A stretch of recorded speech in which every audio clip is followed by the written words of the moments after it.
Alrighty guys, we got 6,202 miles on this bike. 5,202 of those are mine. So let's go ahead. I want to give you guys the honest truth of over 5,000 miles of a review on the 2022 Harley Davidson Street Bob.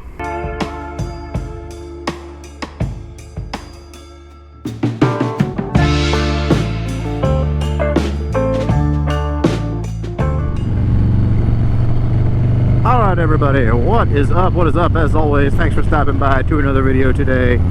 We are out on the lovely early fall streets of Philadelphia here, out on the 2022 Harley Davidson Street Bob, and it is time for me to give you guys a little bit of insight into my experience of 5,000 miles and about a year of ownership on this bike. So I really do think it takes time to really kind of get in tune with your bike, really kind of learn some of the stuff you like about it, some of the stuff you don't like about it.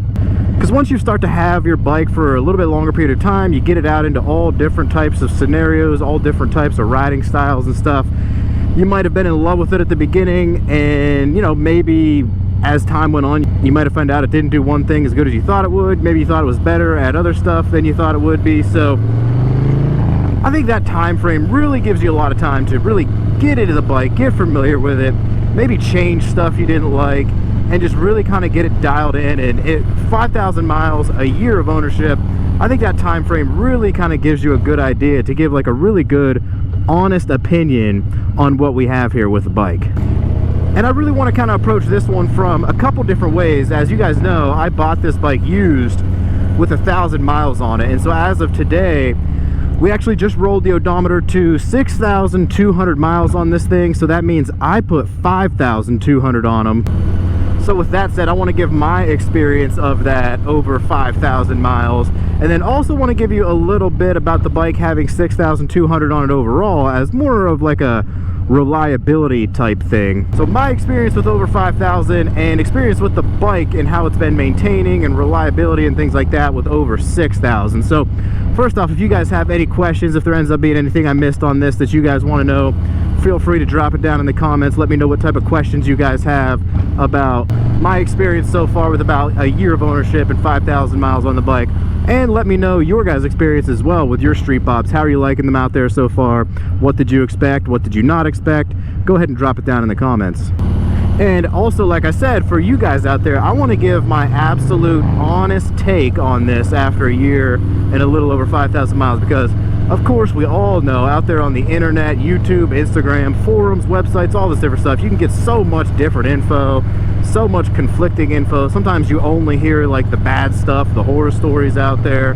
So I want to give you, of course, this will just be like one guy's opinion, my honest opinion, as much honest detail as I can get for you guys of my experience on the bike, what I think of it, and how it's holding up so far, any pitfalls, the pros, the cons, all that good stuff. Alright guys, so the first thing I really wanted to do was hop off the bike, give you guys just really my honest impression so far of kind of the just how the bike has been functioning, or the reliability, I guess I would say, after the 6,200 miles that are on it currently. So I know that's one of the big questions that I have gotten asked a lot since I've had the bike in my possession is, you know, people get a little skeptical, you know, with stuff they see online and everything. They say, you know, I heard, you know, the Milwaukee 8 does this, or fork seals do this after X miles, and blah, blah, blah. So I know everybody's experience and view with these things can be different, but just from my experience so far, again, 6,200 miles on this thing, long trips, city riding, commuting, back roads, pretty much everything, I can say, and I might have to knock on wood here, my honest experience with this thing, and I really hope I don't jinx myself, nothing, no problems at this point in time with the engine, the bike, the frame, the wheels, the tires, the fork, like anything. I luckily at this point in time have not come across anything, so that's one of the good positives for me so far right now is 6,200 miles on the bike itself. No issues, no problems. The only thing that I did actually come across, and you guys probably saw my video on this, at one point in time I did have a fuse blow in here and the bike actually wouldn't start, which was a pretty big issue actually, but I got it all figured out, got that solved, got it fixed up. There's fuses in there, popped it in, popped it out, replaced it. Other than that, no issues, nothing has gone wrong with this. Now One of the things that I will say is I have heard a lot about the fork seals on this bike going at a certain mileage around like the 3,000 to 7,000 mile range. Luckily, guys, I haven't had that issue yet, but I know it's a possibility. It could happen, I suppose, but luckily, knock on wood, has not happened to me just yet. So next up, just a couple things I want to be honest with you guys about, and this is stuff that I changed out very early on. I knew was going to be a problem for me. First off, your seat. You're probably going to want to change your seat. That's no secret to anybody. That stock seat is super thin, sits right down in the frame. It sits you down into a weird position, super uncomfortable, super awkward feeling in my opinion. I got myself a step-up seat, elevated me up, gave me more space in the knees, the ankles, the hips, all good there. Next up, a couple other things that I honestly did not like about the bike. I hated the grips, I hated the levers. I got those switched out. We got Arlen Ness grips right here, and we got some thinner cross thread cycles levers right here. That really helped out and fixed what I was complaining about, kind of the thickness of the grips and the levers, big chunky stuff right there. Swapped all that out. It's made it feel a lot better for me personally. Just a couple other quick tidbits on this bike when you think about, think of it as a whole, reviewing the whole bike. Looks, I don't know really to touch on those, that's really subjective, but me personally, I really love the looks, the sleek stripped down bobber style this. Things to consider, if you're looking at having this bike for the long haul, keeping this bike for a while. Stock, obviously, you're going to be naked up here. You're not going to have this fairing. This is Memphis shades. I put this on after the fact. You're of course not going to have any stock storage back here. You're going to have to get your own bags and stuff. So as a review perspective, that's one of the things that you're always going to want to consider, when you're weighing your options. Really hasn't bothered me after 5,000 miles. I've got enough luggage that I usually strap to this thing here, the sissy bar here when I need to, and then the fairing helps me out a lot when I'm traveling long distance, highway, stuff like that. Helps block some of that wind, makes the ride a little bit more comfortable. Again, some of that stuff preference, but as you start to put down more and more miles on any bike, really, you're going to start to notice that stuff that you want, stuff that you don't want, and you can always, of course, have it added there. Alrighty, so let's go ahead, hop back on the bike. Now we're going to start to give you guys a little bit more of my honest opinion about handling, functionality, power, and my experience so far actually being on the bike, riding it, and how it's handled through a lot of different scenarios and experiences that I have been on with it so far. And so, with all of that said, I would say honestly, I'm very happy with how it has handled all of those different situations and scenarios. So, perfectly good, perfectly functional around town, work commuter, grocery getter, popping around town, bar hopping, cafe hopping, perfectly good for all those things. But also surprisingly well for long distance trips. I've done, some longer ones, camping trips, all that stuff. Hauling a lot of equipment and gear back here. And in my opinion, it's honestly held up perfectly fine. People say, oh, you need a bagger or touring to do this and that, blah, blah, blah. Like, no, you don't. Pick out whatever bike you like and do whatever you want on it. So, honestly, through all those different scenarios, the one I would say is if you do plan on doing mostly longer trips, it's just things you're going to have to consider, like storage, gas mileage with the 3.5 gallon tank, things of that nature. So there is some things you'll have to consider, but this bike is going to do anything you want. It's handled every situation that I have put it through so far in 5,000 miles, and I certainly expect for that trend to continue, holding up with whatever paces I choose to put this bike through for another, who knows, 10, 15, 20,000 miles. So next up, let's dive into some of my experience with the handling of the bike. Of course, we've got the Softail frame from Harley Davidson with this Street Bob. So, I will say there's good and bad. So the handling, it's pretty good. You're going to have decent ground clearance, not the greatest, of course. There's always going to be better, but it's good enough.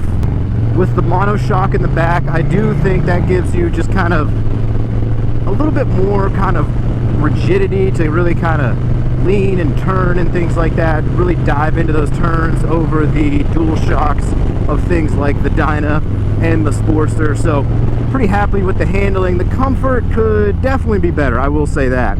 You're going to find yourself better than a Sportster or Dyna in my opinion. As far as comfort, could be better. I think you're definitely obviously going to be better than a Sportster or Dyna or something like that in my opinion, but at the end of the day, it is still just a Softail frame and a motorcycle. You're going to feel those bumps. You're going to feel those imperfections. That's one thing that you're just gonna have to deal with. It's not the greatest. You just can't avoid some of that stuff, you know, when you're rocking the Softail frame. I'm sure it's a little bit better on some of the touring models, bigger bikes and things like that, but you know, imperfections, bumps, all that stuff, you know, you're still gonna feel it, definitely to a lesser degree than some other bikes out there, but nothing that you can't manage. Next up for the power, I will say that you guys probably hear me say this a lot. I'm a big fan of the Milwaukee 8 114 power, man. You know, stock, the horsepower, not the greatest. There's definitely bikes out there, cruisers, that are going to get you more.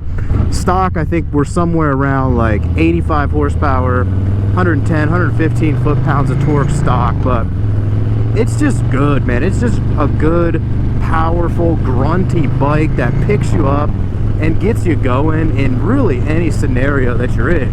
It's really comfortable power. I did have some complaints at first. You guys probably heard me talking about how when I had the stock headers into the Cobra Neighbor Hater slip-on exhaust, you guys heard me complain just a little bit about how I felt some of that power dropped off a little early in first and second gear. You can really kind of feel like a dip that would drop off in some of those. I did just get the new SP Concepts 2-in-1 lane splitter exhaust thrown on here, and I really do believe that kind of resolved some of those shortcomings of the engine. So I think if you're looking at this bike, you're going to be happy with the 114. The power on this thing is going to keep you happy for a really long time. And then of course, you've always got those options to upgrade it if you want to.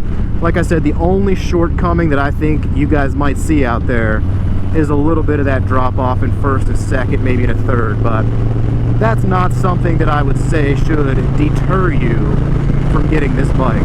So this is going to be the interesting part now, where I'm going to dive into some more of like kind of what I think really are some of the shortcomings of the bike and some of the cons of the bike. I really do like a lot of things about this bike, but after being on it for 5,000 miles or so, there are things, like I said, you can pick out with any bike that, you know, you're probably going to nitpick on, and there's just weird little kind of like quirks about it. And a lot of those, I would say, coming via what I mentioned earlier about the kind of the stock setup and stock riding position. And I mean, that can be said for a lot of bikes, but this one particularly bad from the factory on Harley Davidson. The seat, the bars, you're going to have to really get these adjusted to suit you specifically. In all honesty, that stock setup and stock riding position is pretty atrocious, not gonna lie, but the good thing is that's all stuff that can really be changed for you in the long term. So not a huge problem, just something to consider. The next thing that I come across that really bothers me about this bike is the stock gas cap here. Somehow this thing just has this awful rattle to it. I, for the life of me, have not been able to figure out how to get this thing to stop from rattling. I really just think I'm gonna have to like get a new one or something. It just really bothers me.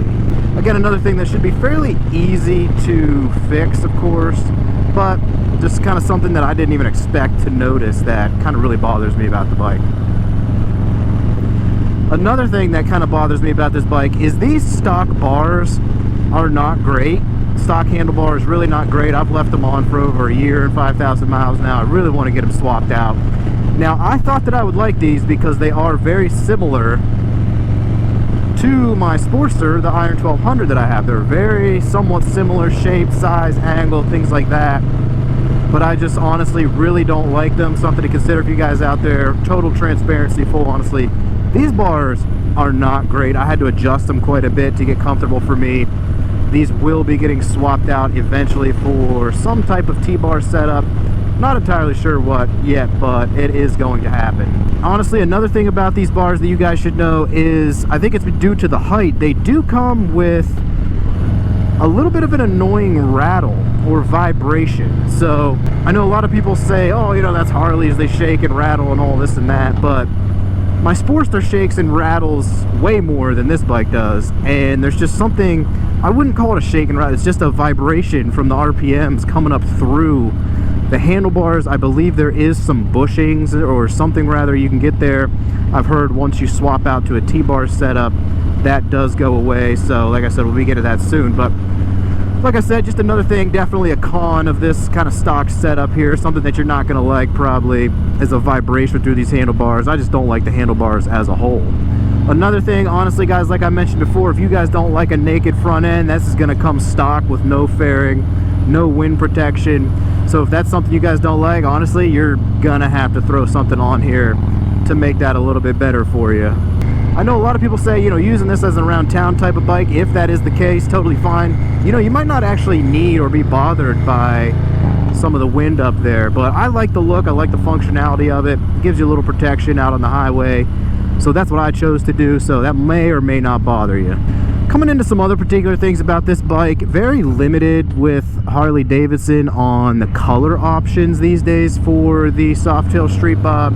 I think you're down to 3 colors possibly. You've got the black with the orange graphic, you've got the Redline red, and then you've got the industrial yellow at this point in time. So somewhat limited on colors, whatever you think of that. I mean, that's the thing that you honestly got to think about if you're looking into this bike. Also, another honest thing about this bike is the price is getting up there, man. I think they've got this bike at about almost $16,000 at this point. So stock price on this bike is pretty high. I would recommend, you know, honestly taking a look at used if you can. Maybe find yourself a deal like I did. I got this a year ago, 2022 model. In 2022 with about 1,000 miles on it. Felt like I got a pretty good deal on it, so I was pretty happy about that. Honestly guys, in my opinion, my unprofessional opinion, I would say go ahead and take a look at used. Avoid some of your fees and stuff like that from some of the dealerships out there. So yeah, man, I would say to start wrapping this one up, to kind of bring it all together, bring it back home, 6,200 miles on the bike, no issues, you know, mechanically, functionally, no issues, no surprises there, which, you know, knock on wood, I'm gonna say that and then the next day something's gonna happen. No, hopefully not, but I know there could be a lot of noise out there about, you know, this happens with Milwaukee at this mileage or forks at this, you know.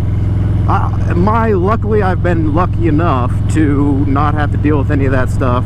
Hopefully it remains that way. So from that perspective, 6,200 miles, I've been clear, scot-free, mechanically no issues there. And then as far as riding the bike, again, I've got over 5,000 and a year of ownership on it.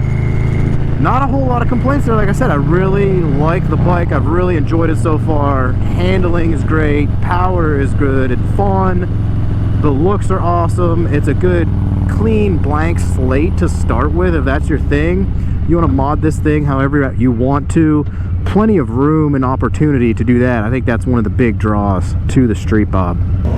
But then again, like I said, to be totally honest with you guys, and I went over some of these details, you know, to be brutally honest, it does have some pretty bad downfalls from the factory. You know, some of the factory setup really isn't great.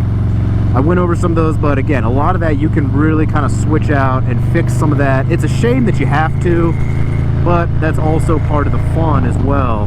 When you think about it, you know, you get to swap some of that stuff out, but you got to spend a lot of money on it too.